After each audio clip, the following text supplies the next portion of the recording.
చిన్న మాట అండి. ఈరోజు మనిషి అనేక విషయాలకు ప్రాధాన్యతనిస్తున్నాడు.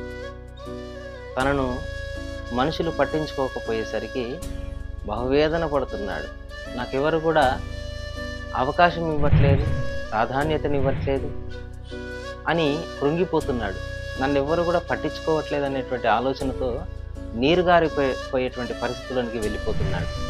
ఒక్కసారి దేవుణ్ణి ఆలోచించినట్లయితే యెషయా ప్రవక్త ద్వారా దేవుడు మాట్లాడుతున్నాడు.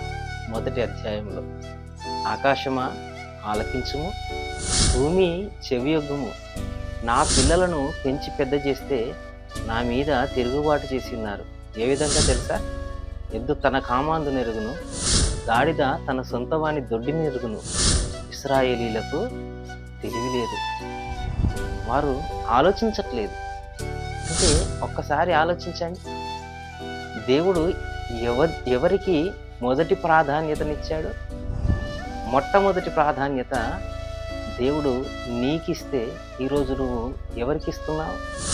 ఎవరి మీద నీ లక్ష్యం ఉంటుంది? ఎవరిని గురించి ఆలోచిస్తున్నావు?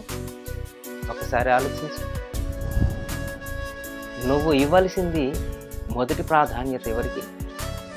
దేవుడు ఎవరికి మొదటి ప్రాధాన్యతనిచ్చాడు? ఒకసారి ఆలోచించు.